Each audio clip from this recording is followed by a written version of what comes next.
정말 충격적인 반전이 연달아 터지고 있는 나의 해피엔드입니다. 허순영이 이혼을 하자고 하면서도 뭔가를 숨기고 있다는 느낌이 있었는데 그게 아린이 문제였던 것 같네요.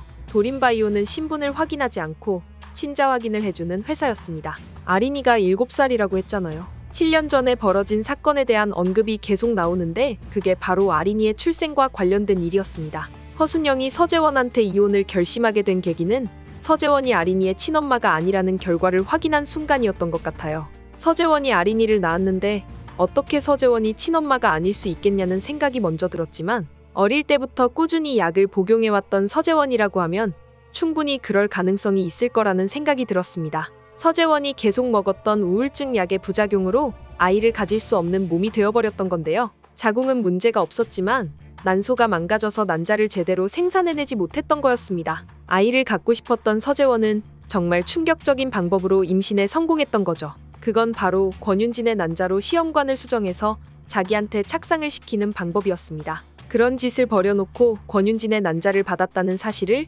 허순영한테 숨겼던 거죠. 그렇게 해버리면 허순영은 서재원이 낳은 아린이가 허순영과 서재원의 유전자를 물려받은 아이라고 생각할 수밖에 없잖아요.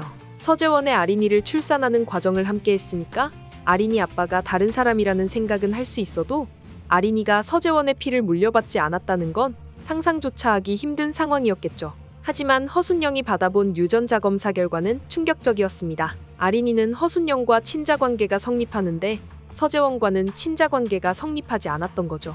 허순영은 이걸 어떻게 받아들여야 할지 모르고 있었는데 그때 권윤진이 허순영한테 접근했던 것 같아요. 아린이의 진짜 엄마는 나다. 내가 아린이를 품어 낳지는 않았지만 아린이는 내 피를 물려받은 내 딸이다. 이렇게 충격적인 폭로를 하면서 허순영과 부적절한 관계를 맺기 시작한 건데요. 권윤진이 아린이한테 집착하는 모습을 보이는 것도 이런 충격적인 비밀이 숨겨져 있어서 그런 것 같습니다. 굳이 서재원의 남편이어야 하며 굳이 아린이를 자기가 데려와야 하는 이유가 바로 거기에 있었던 거죠.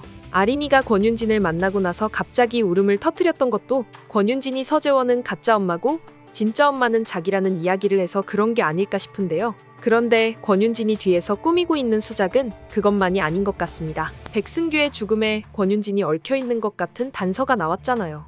다음 주 미리 보기를 보면 허순영은 백승규의 죽음에 권윤진이 관련되어 있다는 확신을 가졌고 그로 인해 권윤진과 허순영의 관계가 틀어져 버린다고 나와 있었는데요. 허순영의 태도가 달라지자 권윤진은 또 다른 계획을 세우기 시작한다고 했습니다. 권윤진이 세우는 또 다른 계획 때문에 서재원이 또 위태로운 상황에 처하게 될 것 같은데요. 서재원은 자기가 권윤진의 난자로 아린이를 임신했다는 사실을 전혀 모르고 있었습니다. 아무래도 서재원이 먹는 약의 부작용인 것 같아요. 계속해서 서재원의 기억이 오락가락하고 있다는 걸 보여주고 있었잖아요. 서재원은 권윤진에게 부탁해서 비밀리에 난자를 제공받아 놓고 약의 부작용으로 그 사실을 잊어버리고 말았습니다. 그래서 아린이는 자기가 낳은 자기 딸이고 허순영이 아린이를 빼앗아가려고 한다고만 생각했던 건데요. 하지만 서재원이 기억을 조금씩 찾아가면서 더욱 끔찍한 과거의 사건들이 드러날 것 같다는 생각이 드네요. 서재원의 정신이 불안정해진 건 서재원 엄마가 어린 서재원과 함께 죽으려고 그랬던 기억 때문이었잖아요. 서재원을 안고 물속으로 걸어 들어가는 기억이 자꾸 떠올라서 서재원은 약 없이는 일상생활이 불가능한 지경에 빠지고 말았습니다. 그런데 서재원은 정신만 불안정한 게 아니라 기억까지 불안정했잖아요.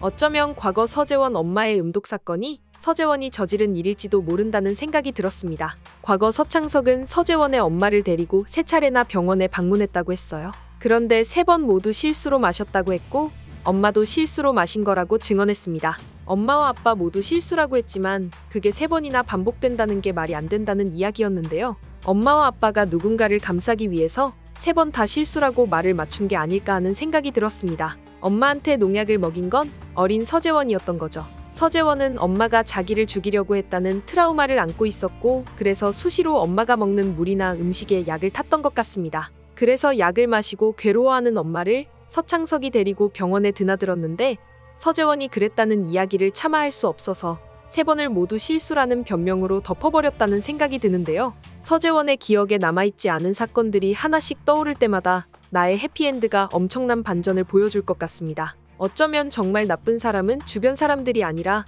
서재원 자기 자신이었다는 결말로 이어질 수도 있을 것 같네요. 다음 이야기가 어떻게 될지 예상이 되지 않아서 빨리 주말이 되길 기다리게 만드는 매력이 있는 것 같습니다. 과연 서재원의 기억 속에는 또 어떤 반전이 숨어 있을지 다음 이야기가 정말 궁금해지네요.